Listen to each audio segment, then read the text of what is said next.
अस्सलाम वालेकुम नाजरीन, आप देख रहे हैं INN चैनल। मैं हूं शेख अहमद अली। इस न्यूज़ बुलेटिन में आइए नज़र डालते हैं दिन भर की बड़ी खबरों पर। तेलंगाना हाईकोर्ट ने पार्टी से मुनहरिफ होने वाले 3 अरकान असेंबली दानम नागेंदर, कडियम श्रीहरि और वेंकट राव को झटका दिया है। डिवीजन बेंच ने BRS से जीतकर कांग्रेस में शामिल होने वाले MLAs की नाअहली की सिंगल बेंच के फैसले पर रोक लगाने से इनकार कर दिया है। हाईकोर्ट के डिवीजन बेंच का मौक़िफ़ था कि सिंगल बेंच के फैसले पर कोई अबूरी हुक्म नहीं दिया जा सकता। डिवीजन बेंच ने कहा कि वो इस महीने की 24 तारीख को दलाइल सुनेगा। वाज़ेह है कि सिंगल रुकनी बेंच ने 20 दिन पहले MLAs की नाअहली का फैसला दिया था। सिंगल रुकनी बेंच के फैसले को सेक्रेटरी असेंबली ने डिवीजन बेंच में चैलेंज किया था। क्रिकेटर से सियासतदान बनने वाले मोहम्मद अजहरुद्दीन को एनफोर्समेंट डायरेक्टरेट ने हैदराबाद क्रिकेट एसोसिएशन से मुंसलिक मनी लॉन्ड्रिंग केस में पूछताछ के लिए तलब किया है। HCA के साबिक सदर मोहम्मद अजहरुद्दीन पर इल्ज़ाम है कि उन्होंने अपने दौरे हुकूमत में फंड्स का गलत इस्तेमाल किया। कांग्रेस लीडर को एक पहला समन जारी किया गया है, जिसमें उन्हें जुमेरात को ED के सामने हाजिर होने की हिदायत दी गई है। रिपोर्ट्स के मुताबिक साबिक हिंदुस्तानी कप्तान ताहम ED के दफ्तर में हाजिर नहीं हुए और वक्त मांगा। रिपोर्ट्स के मुताबिक ये केस 20 करोड़ रुपए की मुबैना गलत इस्तेमाल से मुतालिक है, जो कि हैदराबाद के उपल में राजीव गांधी क्रिकेट स्टेडियम के लिए diesel generator, fire fighting system और छतरियों की खरीदारी के लिए मख्तस किए गए थे। ये पहला मौका है जब कांग्रेस लीडर को तहकीकाती एजेंसी ने तलब किया है, जिसमें जांच के तहत माली लेन देन में अपने किरदार को वाज़े करने के लिए एजेंसी के सामने हाजिर होने की हिदायत दी गई है। नवंबर 2023 में ED ने मनी लॉन्ड्रिंग की रोकथाम एक्ट के तहत यानी prevention of money laundering act PMLA 2002 की दफात के तहत तेलंगाना में 9 मकामात पर तलाशी ली थी। गड्डम विनोद, शिवलाल यादव और अरशद अयूब की रिहायश गाहों पर तलाशी ली गई, जो माजी में हैदराबाद क्रिकेट एसोसिएशन के बिल तरतीब सदर, नायब सदर, सेक्रेटरी रह चुके हैं। SS कंसल्टेंट प्राइवेट के दफ्तर के अहाते में भी तलाशी ली गई थी। चीफ मिनिस्टर रेवंत रेड्डी ने कहा कि फलाही स्कीमात सभी को दस्तयाब करने के इरादे से हर मुस्तहिक खानदान को फैमिली डिजिटल कार्ड देने का फैसला किया गया है। पिछले 10 सालों से अवाम राशन कार्ड के लिए सरकारी दफातर के चक्कर लगाते रहे, लेकिन उन्हें कार्ड नहीं दिया गया। Chief minister Revanth Reddy cantonment Secunderabad के सिख कॉलोनी में फैमिली डिजिटल कार्ड्स के इजरा की तकरीब से खिताब कर रहे थे। इस मौके पर उन्होंने BRS के कायदीन पर सख्त तनकीद की और उनसे सवाल किया कि पिछले 10 साल में उन्होंने रियासत की तरक्की के लिए क्या काम किया। ఇప్పుడు ఆ టీం అంతా మరి ఇందాక ఆనరబుల్ సీఎం గారు చెప్పినట్టుగా ప్రభుత్వం నిర్దేశించిన స్థలాల్లో ఫీల్డ్ సర్వేకి వెళ్తారు. కార్డు ఒకటే, ప్రయోజనాలు ఎన్నో. ఒక చిన్న వేలి స్పర్శతో డిజిటల్ స్క్రీన్ పై అన్ని వివరాలు అందుబాటులోకి తీసుకొచ్చే సర్వే ఫామ్ ఆవిష్కరించారు.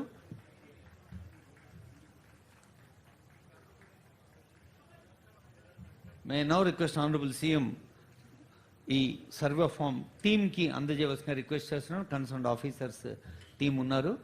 ఆ తర్వాత కొందరు బెనిఫిషరీస్కి లాంఛనంగా అందించడం జరుగుతుంది. ఇప్పుడు ఈ సర్వే ఫామ్ తీసుకొని మీ దగ్గరకు వస్తారు. మరి కుటుంబ పెద్ద ఈరోజు అమ్మవారి నవరాత్రులు ఆరంభం, అమ్మనే ఆ ఇంటి పెద్దగా ఇందాక చెప్పారు ఆనరబుల్ సీఎం వారి సందేశంలో. తల్లిని హెడ్ ఆఫ్ ది ఫ్యామిలీ అందుబాటులో ఉన్న బెనిఫిట్స్ పొందడానికి ఉపయుక్తంగా ఉంటుంది. సుల్తానా బేగం అమ్మ రావాలి తల్లి. సుల్తానా బేగం గారు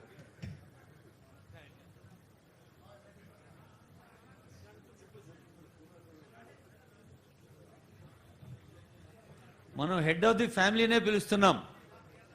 విన్నారు కదా, వర్షమ్మ, శారదమ్మ, రాజేష్ శర్మ, సుల్తానాలను పరిశీలించిన తర్వాత అది రాజస్థాన్ కావచ్చు, హర్యానా కావచ్చు, మహారాష్ట్ర కావచ్చు, కర్ణాటక కావచ్చు, వివిధ రాష్ట్రాలలో జరుగుతున్న అమలవుతున్న విధానాలను, తెలంగాణ రాష్ట్రంలో గతంలో అమలు చేసిన విధానాలను అన్నిటిని కూడా అంచనా చేసి సరిపోల్చి చూసి ఒక నూతన విధానాన్ని ఈరోజు పైలట్ ప్రాజెక్ట్ కింద మనం ప్రారంభించినాం.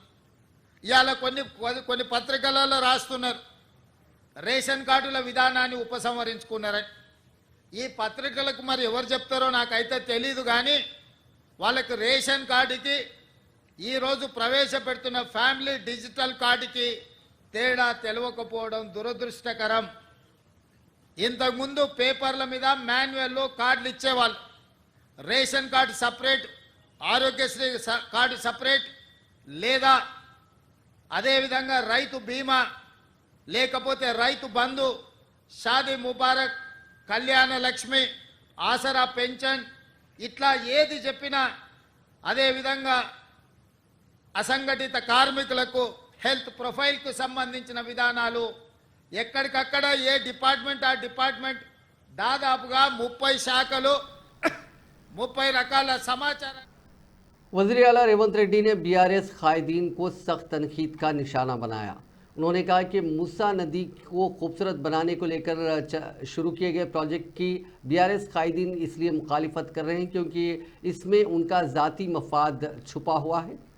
उन्होंने बीआरएस के कायदीन को तनकीद का निशाना बनाते हुए इल्ज़ाम लगाया कि सभी बीआरएस कायदीन के मूसा नदी के एफटीएल जोन और बफर जोन में फार्म हाउसेस हैं।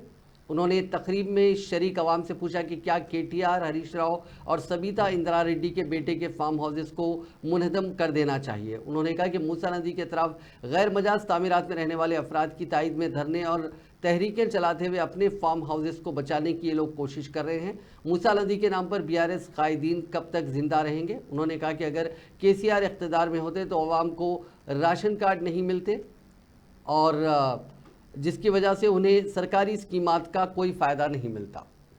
హైదరాబాద్కు వచ్చిన వరదల్ని పరిష్కరించుకుంటూ హైదరాబాద్ కూరుకుపోతున్న బురదలో నుంచి నగరాన్ని కాపాడాలని ఒక మంచి ఆలోచనతోని ముందుకొస్తే దాని మీద కూడా బురద జల్లుకుంటూ తిరుగుతున్నారు బామర్దులు.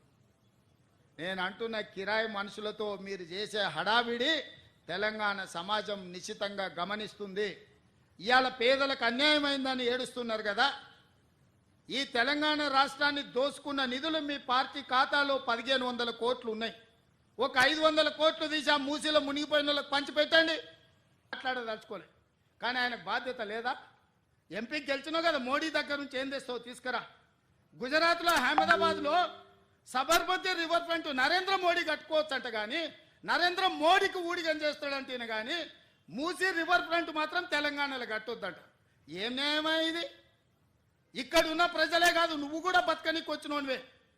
నువ్వు బతకనీకి వచ్చినావు, ఓట్లు వేయించుకున్నావు, ఎంపీ అయినావు, కానీ వాళ్ళు మాత్రం మూసీలు అదే మురికి కూపంలో ఉండాలనా?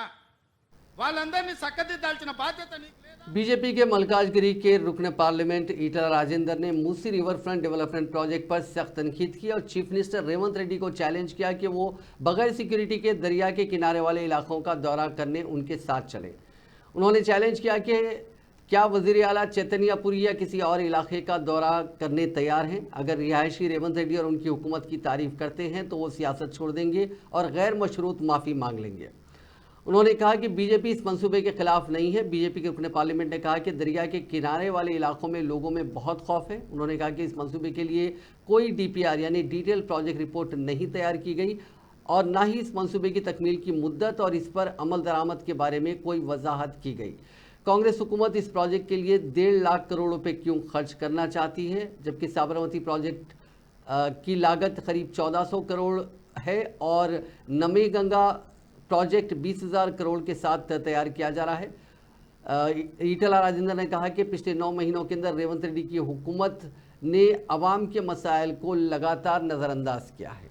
రేవంత్ రెడ్డి గారిని ఒక సవాల్ చేస్తున్నా, నీకు నిజంగా దమ్మున్నోడివైతే ధైర్యం ఉన్నోడివైతే మీరు నేను కలిసి ఇద్దరం వితౌట్ సెక్యూరిటీ మూసీ పరివాహక ప్రాంతంలో ఇవాళ ఏ ఇల్లు అయితే నువ్వు కొలగొట్టబోతున్నావు, ఏ ఇళ్ళకైతే నువ్వు నోటీస్ చేసే ప్రయత్నం చేస్తున్నావు, అక్కడికి మనం పోదాం, ఇద్దరం కలిసి పోదాం. వితౌట్ సెక్యూరిటీ నేను కలిసి మొత్తం 1 రోజా 2 రోజుల మీరు డేట్ ఇవ్వండి, తప్పకుండా పోదాం. రెండవది, ఇదే మూసీ ప్రక్షాళనలో భాగంగా పనిగిరి లాంటి కాలనీలు ఏవైతున్నాయో, చైతన్యపూర్ లాంటి కాలనీలు ఏవైతున్నాయో, వాళ్ళు ఏదైతే ఇలా కన్నీళ్ళు పెడుతున్నారో, ఒక గర్భిణీ స్త్రీ 9 నెలల గర్భిణీ స్త్రీ, ఆమెకు డెలివరీ డేట్ ఇవ్వాలనో రేపో డ్యూ డేట్ ఉన్నదని చెప్పి ఆమె ఏడుస్తూ ఉంటే, నీవు కనుక ఇది ఖాళీ చేసి పోకపోతే నీకు డబుల్ బెడ్రూమ్ కూడా రాదని చెప్పి ఆమెను పోలీసులు బలవంతంగా నెట్టేస్తే, ఆమె అన్న మాట ఏంటంటే నీ డెలివరీ ఎక్కడ కావాలని చెప్పి కాలంలో పడితే నువ్వు కలికరించలేదు కదా, రా నువ్వు నా చైతన్యపూర్కి వస్తావా, నా కొత్తపేటకు వస్తావా, నా ఉప్పల్ నియోజకవర్గంలో ఉన్నటువంటి రామంతపురికి వస్తావా? పోదాం. సెక్యూరిటీ లేకుండా రా. ఒకవేళ కనుక నిన్ను శభాష్ మీ రేవంత్ రెడ్డి గారు అంటే నేను రాజకీయాల నుంచి మొత్తం తప్పుకొని బహిరంగంగా క్షమాపణ చెప్పి ముక్కు నెలకు రాస్తాను. तेलंगाना बीजेपी के सदर व मरकजी वजीर किशन रेड्डी ने तनकीद करते हुए कहा कि वजीर आला रेवंत रेड्डी गरीबों पर अपनी ताकत दिखा रहे हैं। उन्होंने कहा कि हमने वजीर आला से दरख्वास्त की थी कि FTL और बफर जोन के नाम पर गरीबों के मकानात के निज़ाम के सिलसिले को रोका जाए। उन्होंने मीडिया से बात करते हुए कहा कि माजी में BRS हुकूमत ने मूसा नदी की खूबसूरती के बारे में मनसूबा बनाया था, ताहम अवाम की मुखालिफत के बाद वो इस मनसूबे से दस्तबरदार हो गई। किशन रेड्डी ने कहा कि उन्होंने हुकूमत को मकतूब रवाना करते हुए इस तबाही को रोकने की दरख्वास्त की थी। उन्होंने जोर देते हुए कहा कि अवाम के दर्द को नज़रअंदाज करना इंसाफ नहीं है। उन्होंने कहा कि ये कॉलोनियाँ 30 से 40 साल पुरानी हैं। वहाँ के गरीब लोगों ने मेहनत करके ये अराज़ी खरीदी और अपने घर बनाए। ये अराज़ी उन्हें हुकूमत की तरफ से नहीं दी गई थी। आज रेवंत रेड्डी मूसा नदी की खूबसूरती और वहाँ मौजूद घरों को मुनहदिम करने की बातें कर रहे हैं। इससे पहले साबिक वजीर चंद्रशेखर राव ने भी यही बात की थी। उन्होंने वजीर आला पर जोर दिया कि वो गरीबों के लिए मकानात तामीर करें। इस सिलसिले में मरकजी हुकूमत मदद करने के लिए तैयार है। హైడ్రా అంటే రేవంత్ రెడ్డి అంటేనే హైడ్రా. రేవంత్ రెడ్డి మెదడులో వచ్చినటువంటి ఆలోచనకు ఒక సంస్థ హైడ్రా. ఈరోజు హైడ్రాను విమర్శించడం కాదు, హైడ్రాను పుట్టించినటువంటి రేవంత్ రెడ్డి దీనికి బాధ్యుడు. నిజంగా హైడ్రా చేయాల్సిన పనులు అనేక చెరువుల్లో బడాబాబులు, పెద్ద పెద్ద రియల్ ఎస్టేట్ కంపెనీలు, పెద్ద పెద్ద రాజకీయ నాయకులు, పెద్ద పెద్ద వ్యాపారవేత్తలు ఎవరైతే ఫామ్ హౌజుల పేరు మీదనో ఎస్టేట్ల పేరు మీదనో నిర్మాణాలు జరుపుకున్నారో హైడ్రా ప్రతాపం అక్కడ చూపాలి, పేద ప్రజల మీద కాదు. దమ్ము ధైర్యం ఉంటే వాళ్ళను కూల్చండి. టీఆర్ఎస్ దారిలోనే కాంగ్రెస్ పార్టీ వ్యవహరిస్తా ఉంది. ఈ రెండు దొందే దోపిడీ పార్టీలే, దొంగల పార్టీలే రెండు కూడా. గతంలో మల్లన్న చెరువు పేరు మీద ఆయన అక్కడ గ్రామాలన్నీ లేపేసి కనీసం నష్టపరిహారం ఇవ్వకుండా ఇష్టారాజ్యంగా వివరించారు. గతంలో టీఆర్ఎస్ ప్రభుత్వం గానీ కాంగ్రెస్ పార్టీ ప్రభుత్వం గానీ దోపిడీకి పాల్పడతా ఉన్నారు. RG ట్యాక్స్ గానీ RR ట్యాక్స్ గానీ ఈరోజు ఇప్పటికి కూడా వేస్తా ఉన్నారు. రియల్ ఎస్టేట్ వ్యాపారస్తులు అందరూ కూడా తమ కబంధ హస్తాల్లో పెట్టుకొని అణిచివేసేటువంటి ప్రయత్నం చేస్తా ఉన్నారు. పెద్ద పెద్ద వ్యాపారస్తులను పిలిపించి బెదిరించేటువంటి ప్రయత్నం చేస్తా ఉన్నారు. పెద్ద పెద్ద కంపెనీలను పిలిపించి RG ట్యాక్స్ RR ట్యాక్స్ వసూలు చేస్తా ఉన్నారు. वकला ने मादन्नापेट पुलिस अफसरान की जानिब से एक वकील MA कलीम पर हमले की शदीद मजम्मत की और जिम्मेदार पुलिस अफसरान के खिलाफ कार्रवाई का मुतालबा किया। एडवोकेट कलीम दरियाए मूसी से बेदखल करने वालों की अदालत में डबल बेडरूम वाले मकानात से मुतालिक तनाज़ात पर नुमाइंदगी करते रहे हैं जो उन्हें पहले अलॉट किए गए थे। कलीम के मुताबिक पुलिस ने उन्हें निशाना बनाया, उनके घर पर छापा मारा और उन्हें ज़बरदस्ती गाड़ी में बिठाकर ले गए। जिस्मानी ज़्यादती की और ज़बानी तौर पर उन्हें हरासा किया गया। इस वाक़े के बाद मुतअद्दिद वकला ने एहतजाज करते हुए इसमें मुलविस पुलिस एहलकारों को फौरी तौर पर मुअत्तल करने का मुतालबा किया। Action on the culprit police officers. We want immediate action, suspension of the consent SHO. We want the suspension of the consent SHO forthwith. Yes, immediately, because the aggrieved is not only an aggrieved, pulled out of his house. We demand.